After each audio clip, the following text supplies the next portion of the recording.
Nouvelle vidéo top flop vidéo où je classe tout simplement mes dernières lectures de ma pire lecture à ma meilleure lecture. Et je précise quand même, c'est pas forcément toutes les choses que j'ai lues dernièrement parce qu'il y a des choses que je décide de pas traiter dans cette vidéo parce que voilà, j'ai lu un tome par-ci par-là, par exemple One Punch Man.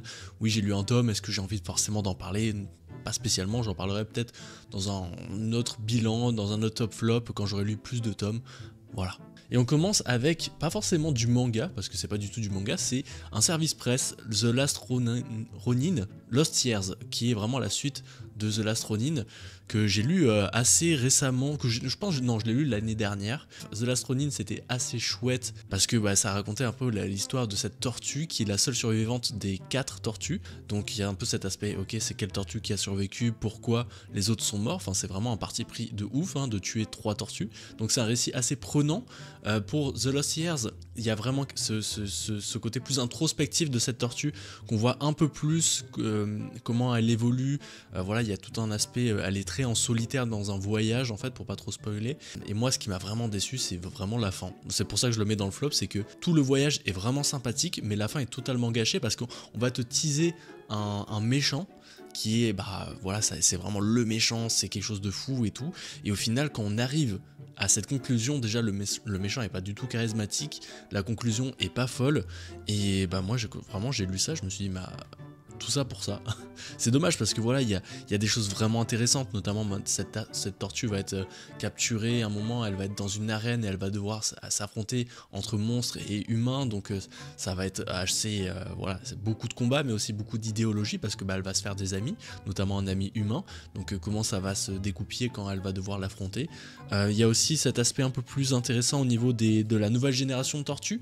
Voilà, il y a 4 nouvelles tortues qui sont vraiment beaucoup plus diversifiées, que ça soit dans le caractère design mais aussi dans les aptitudes que les 4 premières tortues. Donc j'imagine, je connais pas trop l'univers des tortues, mais j'imagine que voilà, c'est une introduction pour faire une nouvelle génération de tortues qui va plaire à une nouvelle génération de lecteurs et pour raconter d'autres choses, parce que je pense que les Tortues Ninja c'est bon, ça fait un petit temps, donc peut-être qu'il y a d'autres choses à raconter. Donc voilà, c'est une nouvelle génération de tortues, c'est assez cool. C'est un récit qui m'a un petit peu déçu, même si voilà, je vous conseillerais plus le premier The Last Ronin qui est vachement mieux. Celui-là c'est vraiment en bonus si vous voulez, si vous avez vraiment adoré le premier quoi, mais c'est vraiment pas un indispensable selon moi. Mais merci pour le service presse, voilà, c'était un plaisir quand même de lecture. Voilà, pour le voyage était bien, la destination un peu moins. Et là en vrai, même si on est toujours en théorie dans les flops, parce que là on commence par les flops, là je dirais qu'on augmente quand même d'un cran parce que c'est pas vraiment un flop, c'est juste que j'ai beaucoup de très bonnes lectures après, mais c'est Les Résidents, le mythe de l'ossuaire. Voilà, c'est un peu en flou, mais c'est pas grave, je vous mettrai des beaux visuels. C'est un récit de Jeff Lemire et Andrea Sorrentino. Je vais pas faire le mec, mais je crois que Jeff Lemire, il a fait quand même pas mal de choses dans la BD, c'est quelqu'un qui est assez populaire, sûrement il a opéré dans le Big Two, mais là c'est de l'indépendant, enfin je pense, j'ai pas envie de me tromper dans les choses, mais en fait ils ont créé un univers, parce que dans le même univers de Les Résidents, il y a aussi le passage et des milliers de plumes noires. Donc on est vraiment dans un univers assez occulte avec des dieux anciens, des dieux, des démons, et c'est vachement noir. Et on va suivre tout simplement des résidents d'un appartement qui a l'air d'être hanté ou quoi, on sait pas trop. Et en fait il y a un de ces résidents qui fait appel à un culte et qui va amener à téléporter, je pense ils sont 7 résidents de cet appartement dans un monde parallèle qui est vraiment très sombre. Et comment ils vont pouvoir s'en sortir, est-ce qu'ils vont s'en sortir, et surtout c'est quoi ce monde, parce que voilà, c'est assez graphique, il y a vraiment des bonnes idées de mise en scène, tu vois, à chaque fois que je tourne une page il y a quand même des choses assez stylées au niveau du dessin.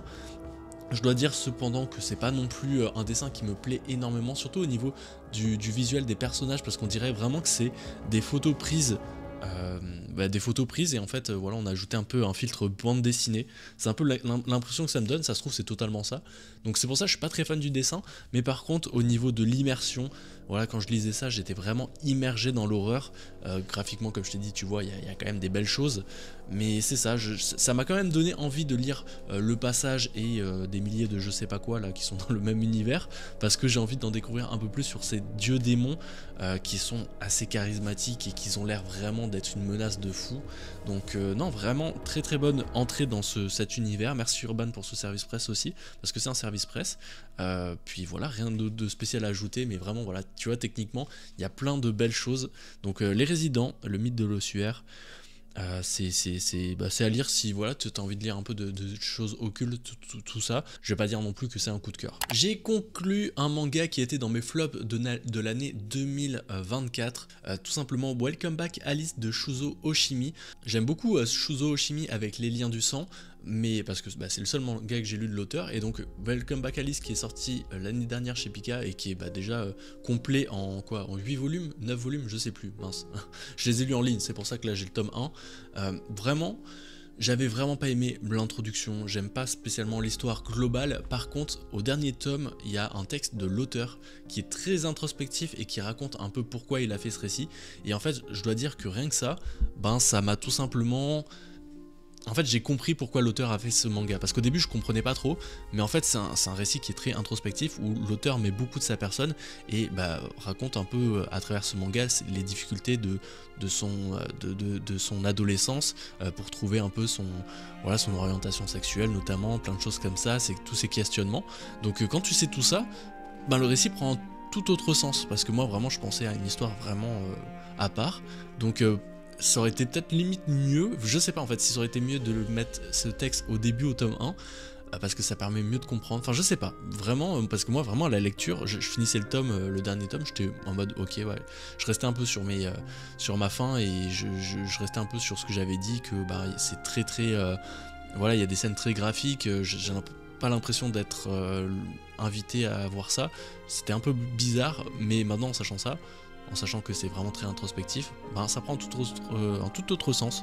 Mais globalement il est aussi bas dans le classement parce que voilà, c'est pas forcément l'histoire que je vais retenir, c'est pas une histoire que j'aimerais relire, c'est pas une histoire que j'aimerais partager non plus, partager, je sais pas, je préfère vraiment partager Les Liens du Sang sur la chaîne, tu vois, que Welcome Back Alice. Mais voilà, très belle parenthèse, j'en découvre un peu plus sur l'auteur, c'est bien dessiné, c'est des tomes qui se lisent en 10 minutes quasiment, c'est vraiment, voilà, tu peux lire l'intégrale de Welcome Back Alice en une après-midi, c'est pas forcément ce que je conseille de faire, mais voilà, c'est pour te dire à quel point ça se lit vite.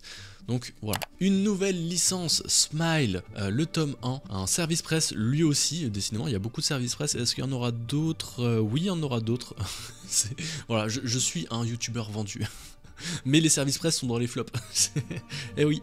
Non, en vrai, pour parler honnêtement, si tu me connais pas et tout, oui, je reçois des mangas, mais je l'ai toujours dit, ça n'impacte pas du tout, et personne me dit quoi dire d'un manga. Si j'ai envie de dire que le manga est nul, je le dirai, toujours avec respect évidemment, mais voilà, le fait que ça soit un service presse, c'est pas forcément ce qui influence mon jugement. Mais Smile, très très bon manga, qui a été un peu vendu comme un successeur de Gannibal, parce qu'on est un peu aussi dans une secte. Voilà, on est au Japon, il y a une secte du sourire éternel, il me semble, de mémoire, et en fait on va avoir ce jeune père, non pas du tout, en fait c'est pas vraiment un père, parce qu'il était marié avec une femme, il a eu une fille, cette fille est morte, je crois que c'est dans un accident de voiture, quelque chose du genre, donc une mort tragique. Malheureusement le couple n'a pas su remonter la pente, et ils sont séparés, ils ont coupé les ponts. Lui c'est un journaliste, il trouve pas vraiment de sens à sa vie, il fait pas forcément un job de fou, enfin il a du mal à être dans, il a du mal à vivre dans sa peau actuellement, et en fait il y a des gens qui vont toquer à sa porte un beau jour,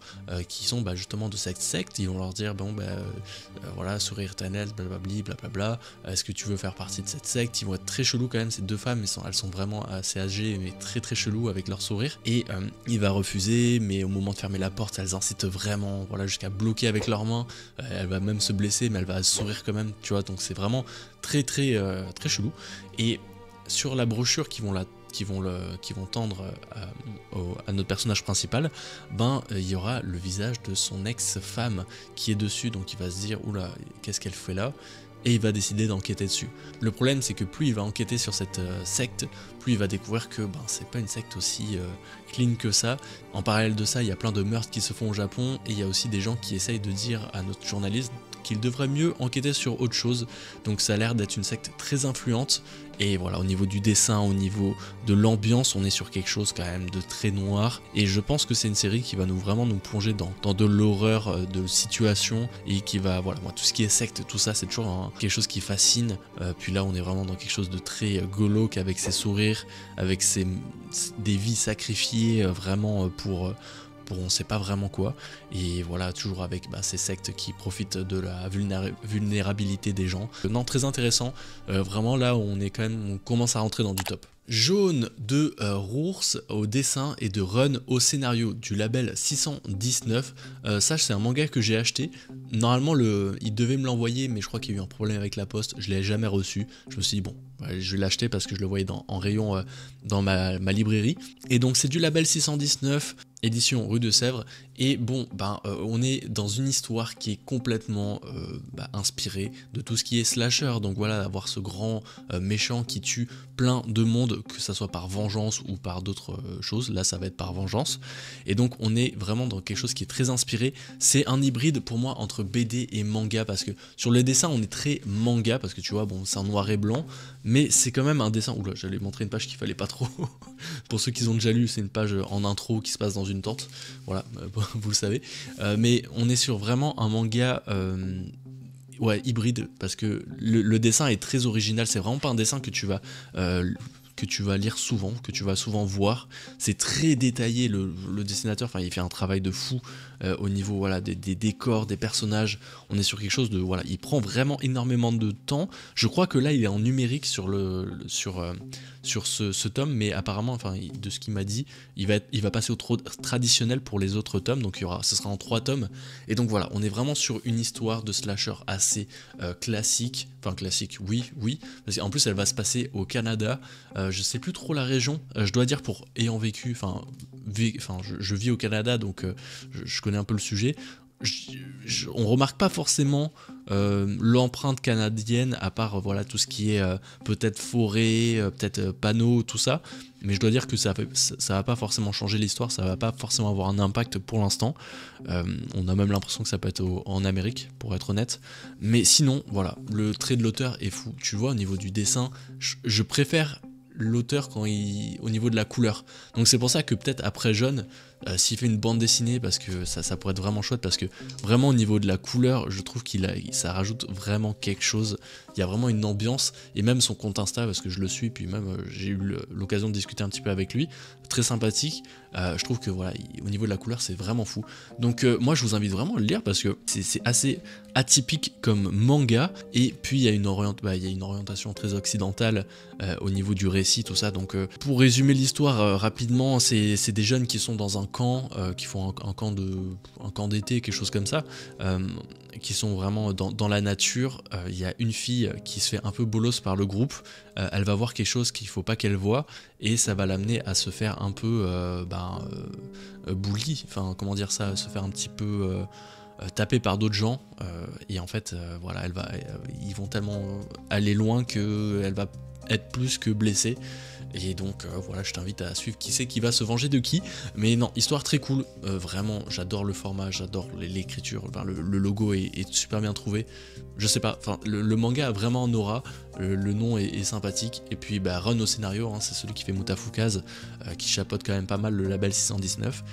Donc t'as un scénario assez violent, qui est pas non plus le scénario qui va te retourner le cerveau, c'est vraiment assez classique, comme je t'ai dit, mais ça veut pas révolutionner le genre, on est vraiment dans du slasher qui veut pas révolutionner le genre, mais qui va vraiment prendre tous les codes, le faire à sa sauce, et rajouter une petite dose de label 619 dedans. Donc très très cool. On reste encore dans le top, il reste encore pas mal de choses, mais j'ai lu Pomme mécanique de Osamu Tezuka. On est encore dans un récit un peu horrifique, puisqu'on est sur du Osamu Tezuka, plutôt Dark Anthology Collection, donc des récits un peu plus noirs que ce qu'il peut faire d'habitude.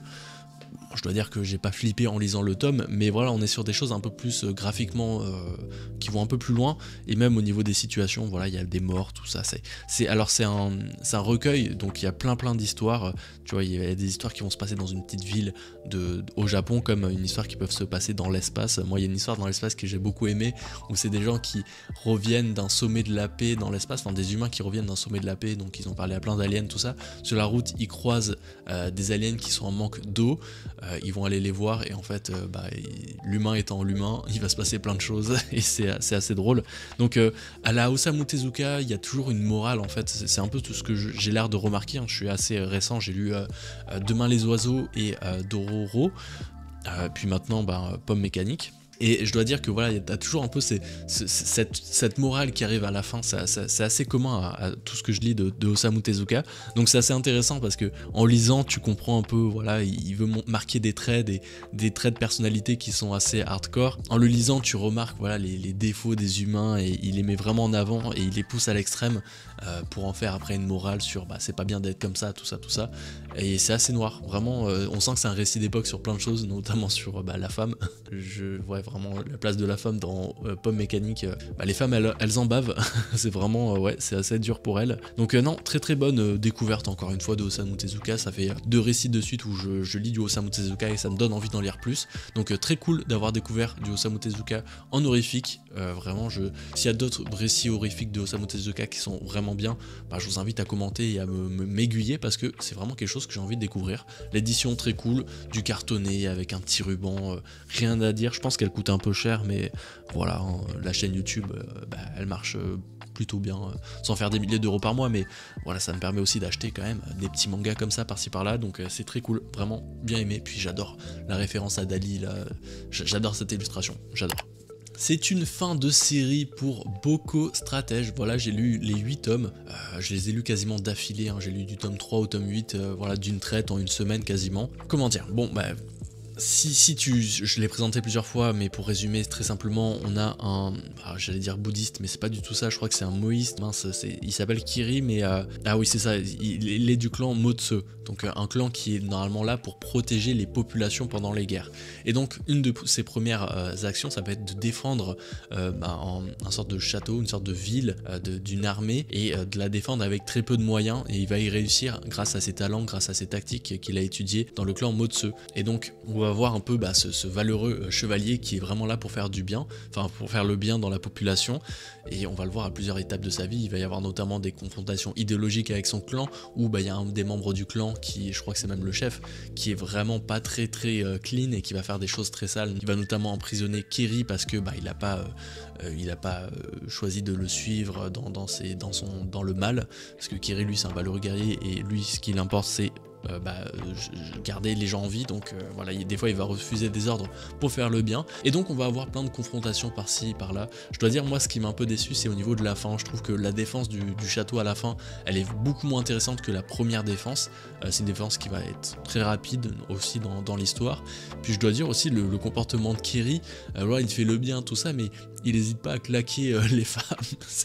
c'est assez hardcore quoi comme réaction. Enfin c'est même pas claquer, c'est donner des coups de poing. Voilà, notamment il y a une femme qui va la suivre tout au long de son périple, une femme qui est amoureuse en plus de Kiri, et voilà, il se comporte vraiment comme un chien avec enfin je sais pas si c'est parce que c'est un manga d'époque ou tout ça, mais voilà, il y a des coups de poing qui partent.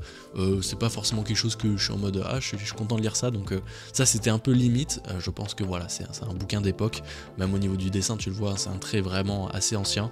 Je dois dire que pour les fans de Kingdom, c'est à lire absolument, parce que tu vas découvrir la guerre d'un autre angle, un peu plus rapproché, pas global mais vraiment plus rapproché de ces défenses, de ces villageois qui sont un peu contraints de vivre avec la guerre, hein. Ils y sont pour rien, mais ils vont devoir porter les armes ou se défendre, alors que eux c'est pas du tout des guerriers. Ils vont aussi devoir subir les atrocités de la guerre. Puis ce qui est vraiment aussi intéressant avec Boko Stratège, ça va être vraiment ses stratégies, hein. C'est dans le titre, un petit peu déçu par la fin.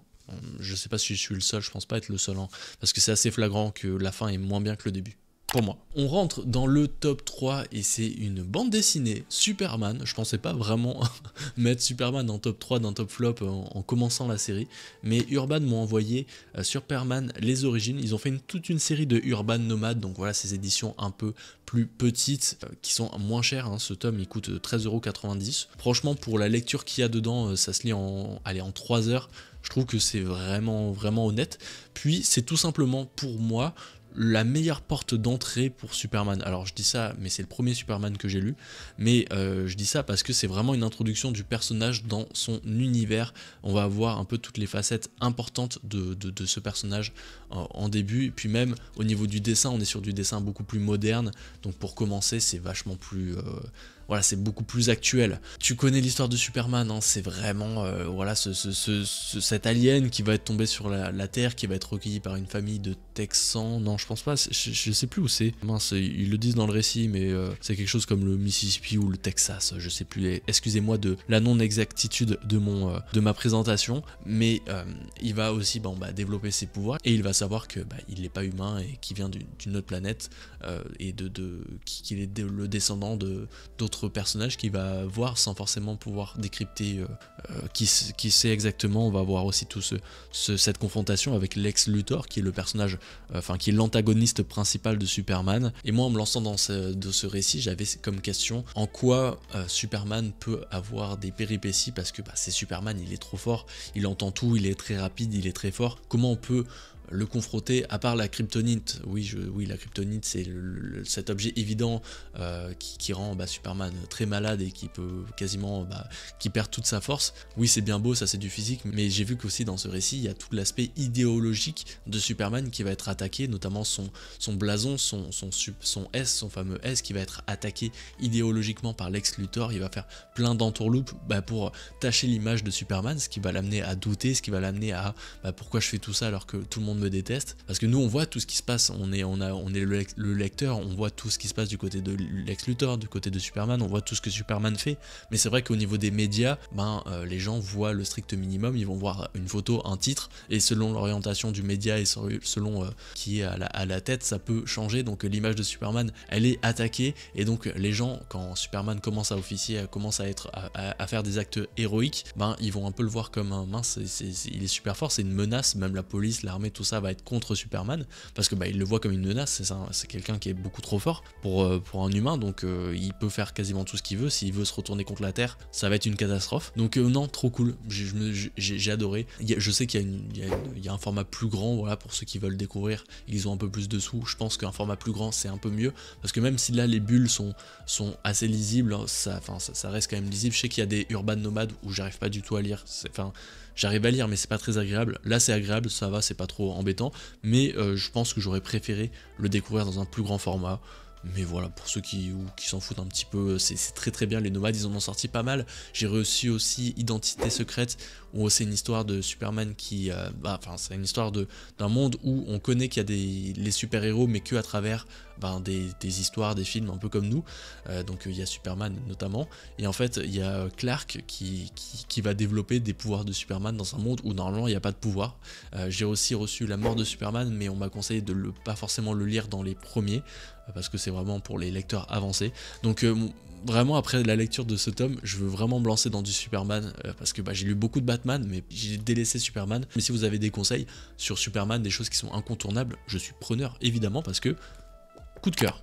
Top 2 de cette vidéo top flop Service Press, qui est Mobile Suit Gundam The Origin. Tout simplement les origines du Gundam, où on va suivre le premier Gundam qui va être déployé, qui va être contrôlé par un enfant malgré lui, parce que voilà, c'est la guerre. On est dans l'espace, les humains ils ont colonisé l'espace, mais ils se font encore la guerre. Voilà, il y a des clans, il y a des pays, on sait pas trop ce que c'est, des entreprises, ils se font vraiment la guerre à base de robots, notamment des sortes de gros robots qui sont pas des Gundam encore, mais qui vont amener à évoluer. Il y a un clan qui va faire un Gundam, une armée qui va faire le premier Gundam, une arme secrète qui normalement est censée être secrète, mais qui va devoir être dévoilée, parce que voilà, cet enfant va devoir le prendre pour protéger les siens, puis se protéger face aux autres. Donc on va voir les premiers pas d'un Gundam avec un pilote qui est complètement novice, qui est pas du tout adapté à ça, donc c'est assez intéressant. Il va y avoir aussi toute une idée de passation de pouvoir, parce que voilà, l'ancienne génération elle est dépassée, maintenant on laisse place à la nouvelle génération, notamment avec ce jeune pilote, mais aussi au niveau du colonel de l'armée, parce qu'il va y avoir le vieux colonel qui est très valeureux, mais qui va être blessé au combat, qui va devoir laisser sa place à une recrue plus jeune, qui est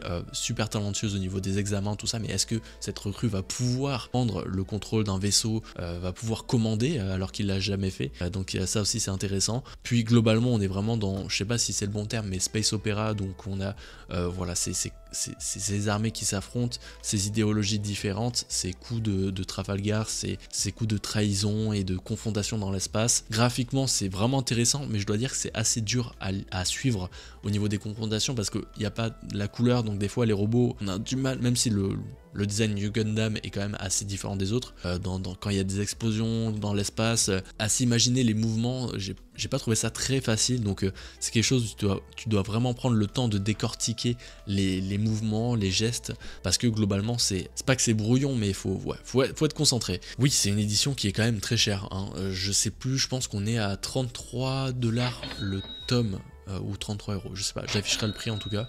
Mais je trouvais ça assez cher, par contre c'est très quali, on est sur du papier glacé, on est sur une couverture qui est, je sais pas la texture ce que c'est, mais c'est hyper lisse, c'est hyper agréable à prendre en main, mais le problème c'est que c'est 14 tomes, 13 tomes, donc c'est quand même de l'investissement en temps, parce que c'est assez long à lire, mais aussi, quoique non, en vrai vu qu'il y a des passages, tu vois, j'ouvre une page, il n'y a pas de bulle, donc il y a des passages comme ça où quand même tu passes très vite, mais c'est 14 tomes, donc ça va être une série assez chère, voilà, moi si je les reçois en service presse c'est quand même cool. Est-ce que je vais tous les acheter?